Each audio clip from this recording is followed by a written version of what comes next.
Bhagavate Vasudevaya. Bhagavad Gita as it is, chapter 8, text Attaining the Supreme, text number 5. Antakale tamameva smaran bhaktva kalevaram yat priyati samadbhavam yati nasyatra samshayaha antakale tamameva smaran bhaktva kalevaram yat priyati samadbhavam yati nasyatra samshaya antakale tamameva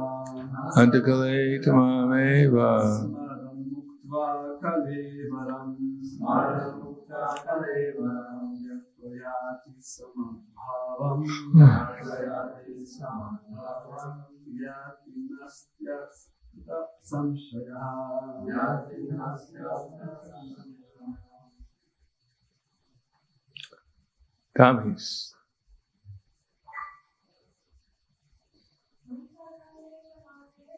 Antakale tamameva smaran bhaktva kalevaram yat priyati samadbhavam yati nasyatra samshayaha antakale tamameva smaran bhaktva kalevaram yat priyati samadbhavam yati nasyatra samshayaha antakale, at the end of life. Cha, also. Mam, me. Eva, certainly. Smaran, remembering. Muktva, quitting. Kalevaram, the body. Ya, he who. Priyati, goes. Saha, he. Madbhavam, my nature. Yati, achieves. Na, not. Asti, there is. Yatra, here. Samshayaha, doubt. Translation and purport by His Divine Grace, A.C. Bhaktivedanta Swami Srila Prabhupada. And whoever at the end of his life quits his body, remembering me alone, at once attains my nature. Of this there is no doubt. Purport. In this verse, the importance of Krishna consciousness is stressed. Anyone who quits his body in Krishna consciousness is at once transferred to the transcendental nature of the Supreme Lord. Supreme Lord is the purest of the pure. Therefore, anyone who is constantly Krishna conscious is also the purest of the pure. The word smaran, remembering, is important. Remembrance of Krishna is not possible. The impure soul who has not practiced Krishna consciousness in devotional service. Therefore, one should practice Krishna consciousness from the very beginning of life. If one wants to achieve success at the end of his life, the process of remembering Krishna is essential. Therefore, one should constantly, incessantly chant the Mahamantra. Hare Krishna, Krishna Krishna, Hare Hare. Hare Rama, Rama Rama, Hare Hare. Lord Chaitanya has advised that one be as tolerant as a tree, Tarar api sahishnuna. There may be so many impediments for a person who is chanting Hare Krishna. Nonetheless, tolerating all these impediments, one should continue to chant Hare Krishna, Krishna Krishna, Hare Hare. Hare Rama, Rama Rama, Hare Hare. So at the end of one's life, one will have the full benefit of Krishna consciousness. Antakale tamamevam smaran mukva kalevaram yat priyati samadbhavam yati nasyatra samshayaha.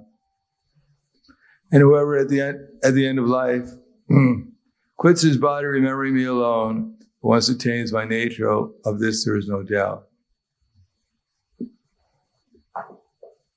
Namo Vishnu Vidaya Krishna Prasthaya Bhutale Srimati Bhaktivedanta Swami Namane Namaste Saraswatam Deve Gauravani Vicharane Nirvishesha Srinivadi Paskyatyade Sudarne. As King Kulashetra prays, Krishna Tvadiya Padapankaja Panjarantam, that let the swan of my mind enter into the stem of your lotus feet. Krishna Tvadiya Padapankaja Panjarantam Adyaiva Vishatu Manasa Hangsa. Because at the end of my life, my throat may become choked up, and vata, pitta, and kapha may become disturbed, and therefore I may not be able to remember you with rapt attention.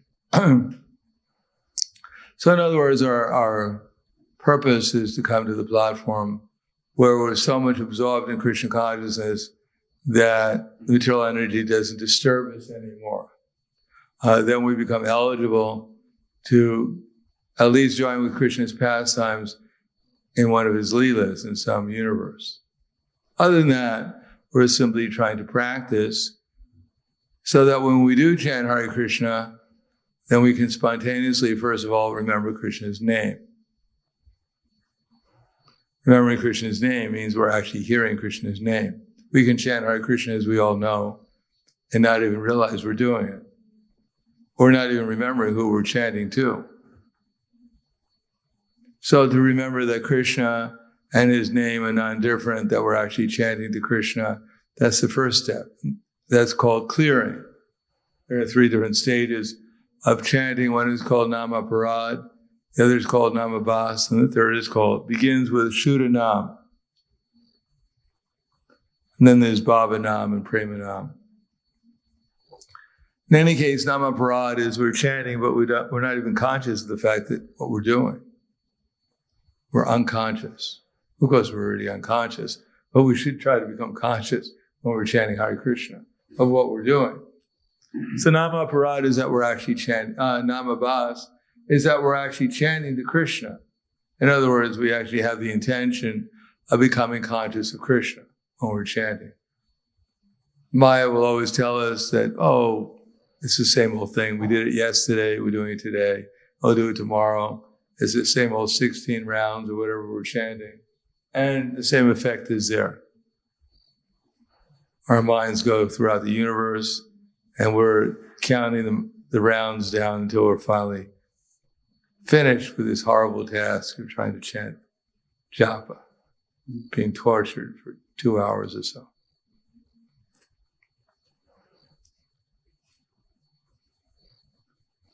Why is everyone smiling? So our first business is actually chant to Srimati Radharani and Krishna as if they're actually persons, as if they're actually there. It's not just some ordinary sound vibration, like a parrot chanting "Polly want a cracker, Polly want a cracker, Polly want a cracker." You heard that before? Polly is the name of the parrot, and he's chanting, "I want a cracker, I want a cracker." Now, Nama Bas means that at least we know we're conscious of who we're chanting to, and we have some desire to actually come to the platform of experiencing Krishna and his name.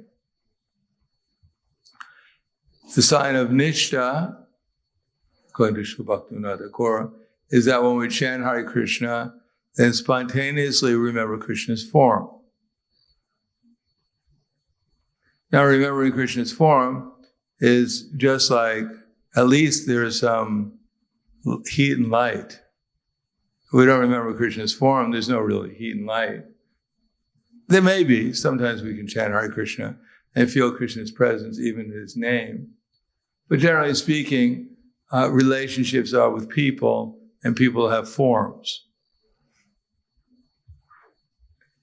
Without Krishna having a form, it's very hard to relate to him.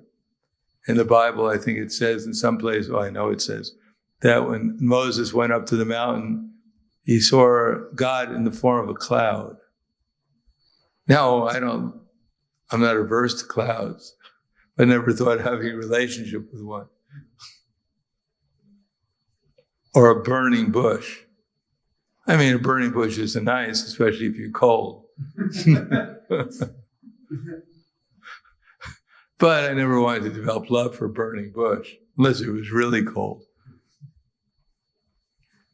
What we need is to develop a relationship with Krishna in terms of positive relationship. We have to remember what Krishna looks like. For that reason, deity worship is essential, especially for the neophyte devotees who, when they're chanting Hare Krishna, don't remember spontaneously Krishna's form. Now, why don't we remember Krishna's form?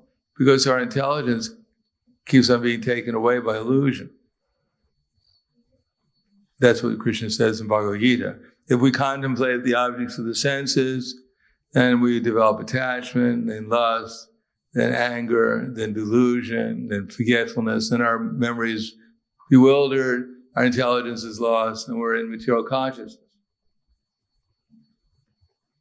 So the reason why we don't remember Krishna's form is because we're in material consciousness.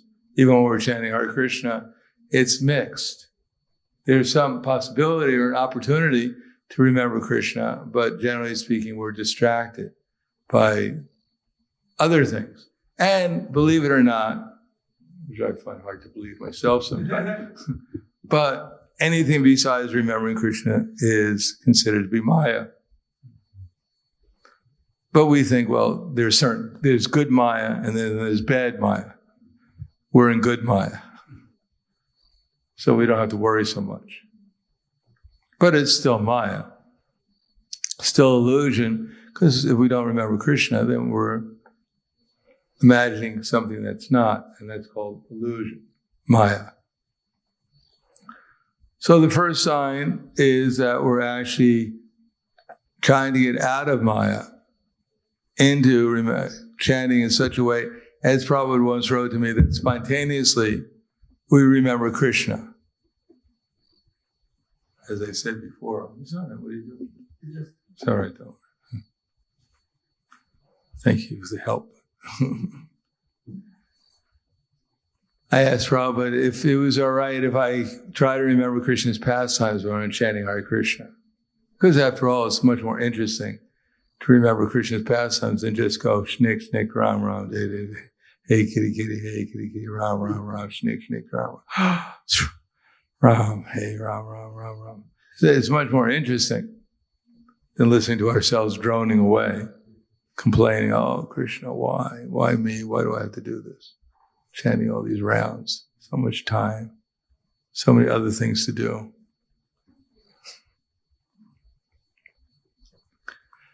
So I thought I'd probably be very happy to hear that I remember Krishna's pastimes when I'm chanting Hare Krishna. So I wrote him a letter asking him, and he wrote me back, to my surprise, that no.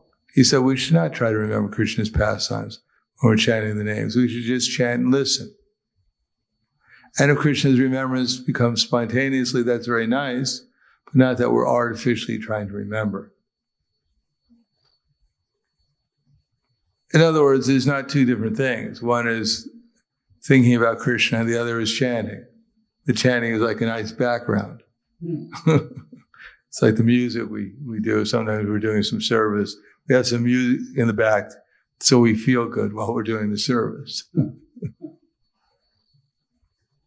Of course, there's one devotee, I asked another devotee one time before I wrote to Prabhupada, I said, is it all right if I remember Krishna's pastimes? He said, well, it's probably better than remembering other things.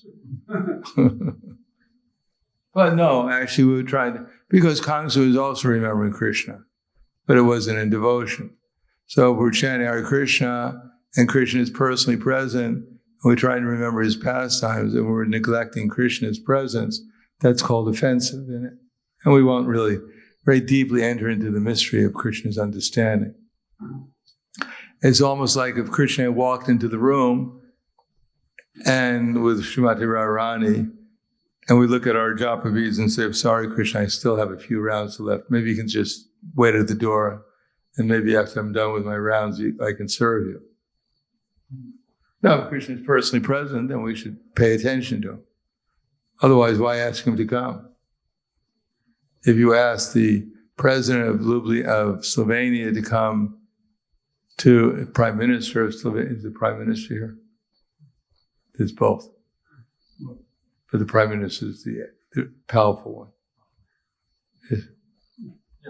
Yeah. So we asked the Prime Minister to come visit the temple here in Slovenia. And he comes and he says, here I am. And we say, well, thank you for coming. Maybe you can just wait outside for a while. We got a few other things to do in the meantime. No, you have to pay full attention if someone important comes. So if Krishna and Srimati Radharani come, then we should pay some attention to them. And then if they want, they'll help us remember their form. Then they'll clarify things for us. Didami buddhi yogam tam. If we chant attentively and enthusiastically, then they'll give us the intelligence by which we can gradually remember their form. And then their quality and their associates, eventually their pastimes.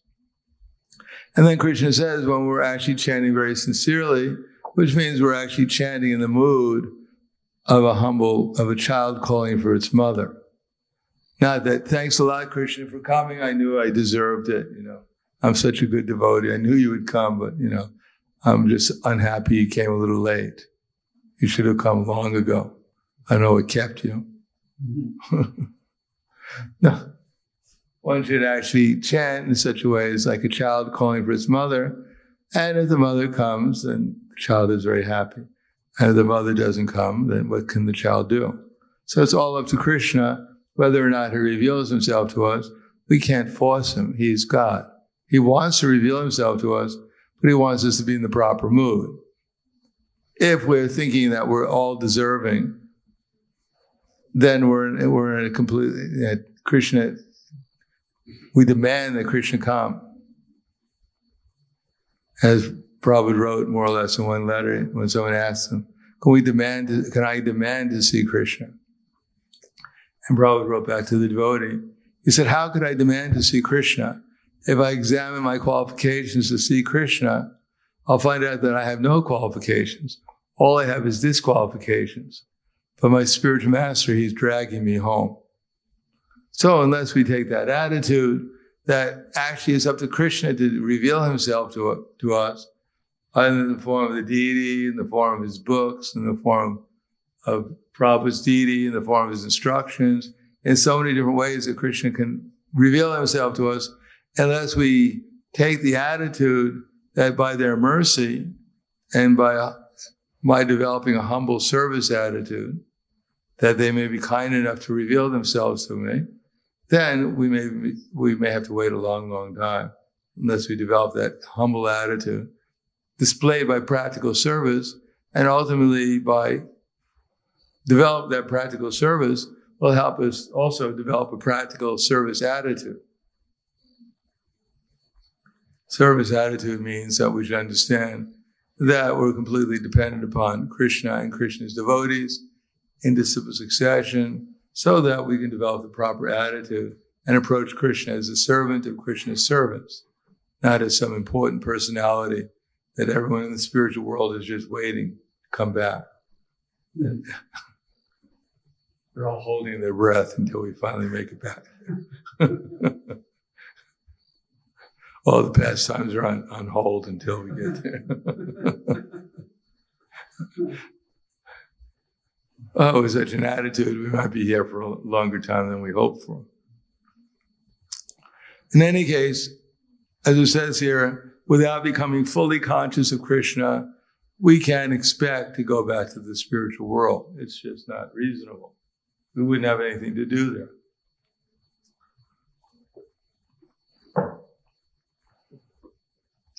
Therefore, we shouldn't resent our sadhana bhakti. That, why do I have to go through all this? why doesn't Krishna reveal himself to me? And then it would be a lot easier.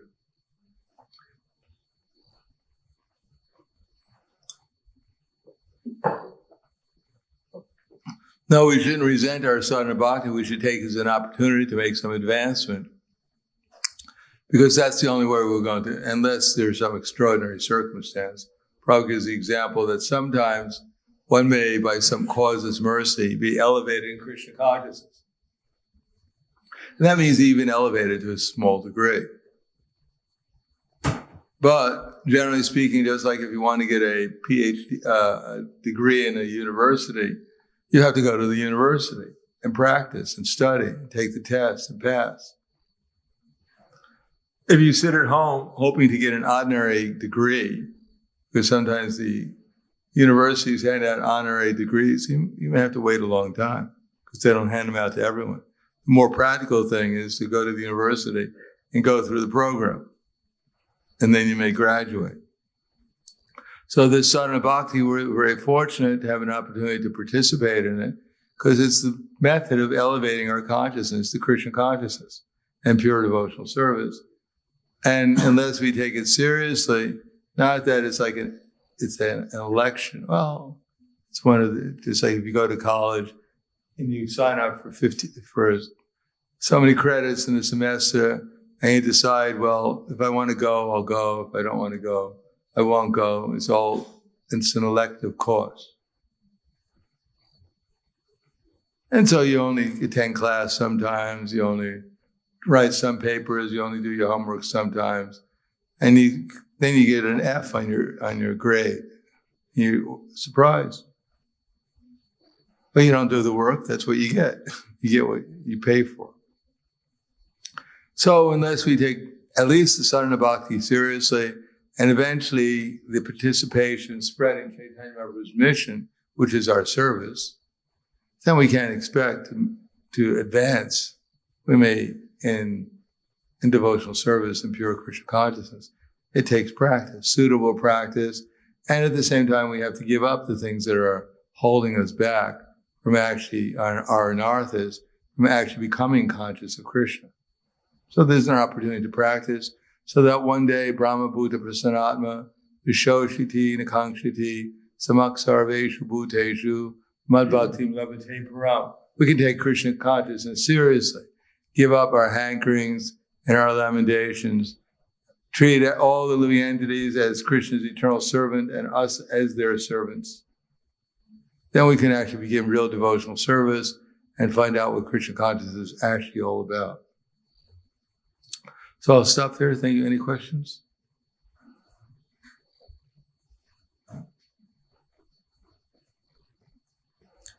Hare Krishna Maharaj, thank you for our lecture.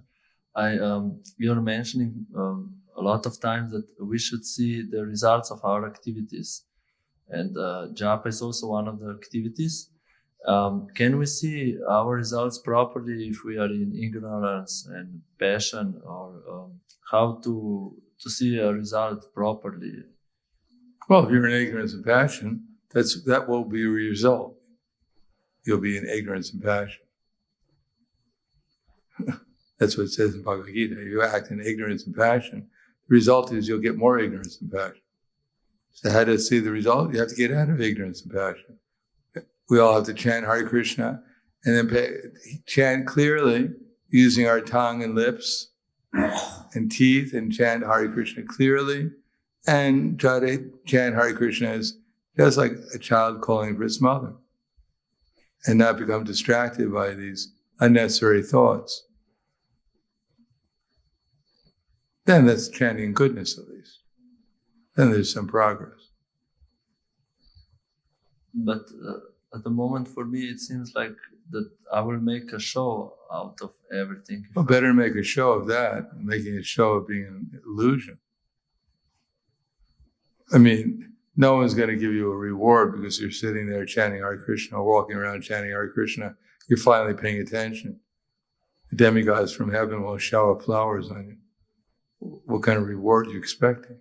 Everyone's going to notice, look, he became effulgent. I can't believe it. He's chanting japa so nicely. Don't worry, people won't put your name on the Facebook. Today, Bhakti Alexander was ecstatic and he was chanting. He finally paid attention. What can you expect? What are you afraid of?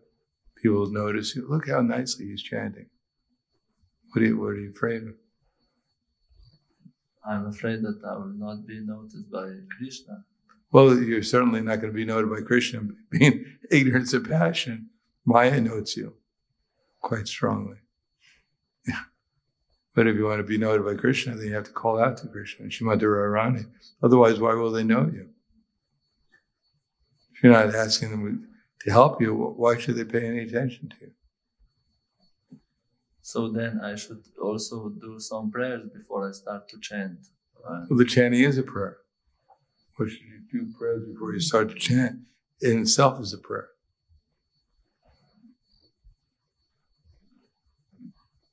And how we're chanting the Guru Vastika, the Shikshastika prayers every day. So that's enough of a prayer.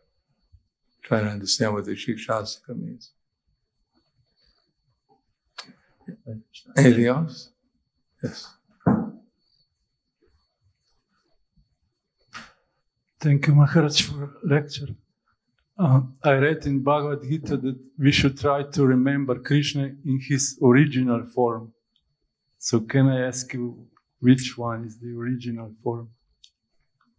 Holding if you read Bhagavad Gita, the same thing where it says that as a bluish boy, color like a cloud, Mother Son and Mother Jasoda holding a flute with a peacock feather in his hair. That boy. That's right. In fact, if you want to see him, he's right there. Thank you. He's smiling that you finally found out who he was. Hare Krishna Maharaj. Can you give us practical tips how to get out of this mechanical practice of sadhana, chanting especially, or how to break that routine, which usually is like an autopilot after sometimes in the beginning everything is like, fresh, and then sometimes many times we find ourselves in that mechanical, ritualistic practice. How to break through? Well, don't expect. Before you chant japa, if you expect it's going to be the same thing it was yesterday, and you don't want Krishna to disappoint you and find out something new about japa. So the first thing to do is to think that there could be a different way of doing it. And today I'm actually going to chant as if Krishna and Srimati Radharani are actually there. And I'm going to call out to them happily, lovingly. A child is not calling out to them out of love, not out of moroseness, but out of love. I'm going to call out to them and listen to myself chanting. And if I'm not chanting in that mood, I'll try to chant the best I can in that mood. And try to pay attention. When my mind wanders to other things, then I just ignore it or I bring it back and I try to keep on trying to chant as nicely as I can. And then Krishna will give us the intelligence, so that he'll encourage us to chant better. So we make an effort in that direction, and Krishna will help. And we should expect Krishna's help. Ashtabandha samudkanta namagana sadaruchi. We should expect, we should be eager, and we should anticipate Krishna to help us. We try to do things better.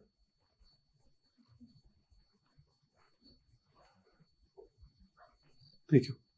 Anything else?